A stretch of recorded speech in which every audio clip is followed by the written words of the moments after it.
Hello friends, welcome to our channel. మా గార్డెన్లో ఉన్న కొన్ని వంగ మొక్కలు చూపిస్తానండి. అన్నీ కూడా చక్కగా కాత పూత ఉన్నాయి. వంగ మొక్కల్లో బూజు తెగులు వస్తుంది.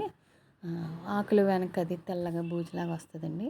అలాంటివి ఏమైనా ఉంటే మనం తీసి పాడేసుకోవాలి. లేదంటే కొంచెం వేప నూనె స్ప్రే చేసిన అవి పోతాయి అన్నమాట. ఈ పెస్టిసైడ్స్ వేయాలి, మనమేమీ కూడా కెమికల్స్ వాడము, అన్నీ ఆర్గానికే. సో ఈసారి స్ప్రే చేసినప్పుడు ఒకసారి మీకు చూపిస్తాను. సాధారణంగా మనకి పెస్ట్ అయితే పెద్దగా రావట్లేదు. ఏదన్నా చిన్న చిన్నగా వచ్చినప్పుడే మనం అతన్ని కంట్రోల్ చేసుకుంటే బాగుంటుంది అన్నమాట. చూడండి ఎన్ని కాయలు ఉన్నాయో, గుత్తులు గుత్తులండి. వంకాయలు అయితే మాత్రం మొక్కలు బాగా వచ్చినాయి, కాయలు అయితే బాగా కాస్తున్నాయి.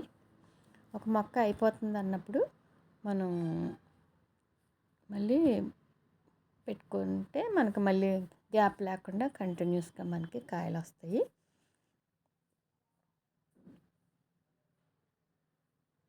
చూడండి అంతా ఎన్ని కాయలు ఉన్నాయో, గుత్తులు గుత్తులండి బాబు.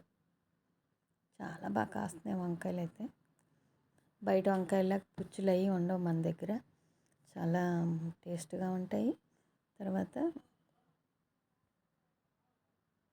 చాలా లేతగా మనం ఎప్పుడు కావాలంటే అప్పుడు కట్ చేసుకోవడానికి అవకాశం ఉంటుంది. వంగ మొక్కలు పెట్టుకోండి. చిన్న చిన్న కుండీలండి, ధర్మకాల్ బాక్సులు, లేదంటే అవి బ్యాగ్స్ ఉంటాయి కదా, బ్లాక్ కానీ ఆన్లైన్లో దొరుకుతాయి. మనం బ్యాగ్స్ కానీ లేదంటే వేస్ట్ బకెట్స్ కానీ ఏమైనా ఉంటే వాటిల్లో పెట్టుకోండి.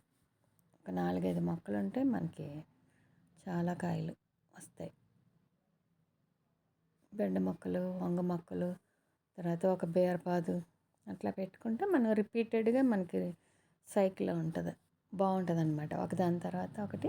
ఇప్పుడు ఈ హార్వెస్ట్ చేసుకున్నామండి, నెక్స్ట్ బెండకాయలు, నెక్స్ట్ బీరకాయలు, అలా మనకి సర్కిల్ లాగా ఉంటుంది అన్నమాట. ఇది రీసైకిల్ లాగా మనం తీసుకోవడానికి అవకాశం ఉంటుంది. మొక్కలను పెంచుకోండి. డ్రాగన్ మొక్క కూడా ఉంది చూసారా, అక్కడ డ్రాగన్ కాయలు కూడా వస్తూ ఉన్నాయి.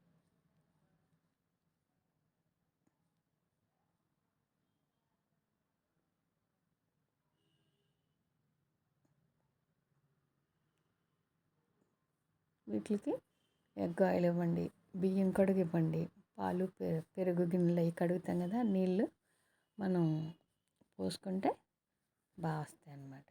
పెద్దగా ఏమి ఖర్చు పెట్టద్దు, మన ఇంట్లో దొరికే వస్తువులతోనే మనం మొక్కలు పెంచుకోవాలి. అది నా concept. Thank you for watching. Please like, share and subscribe. Thank you.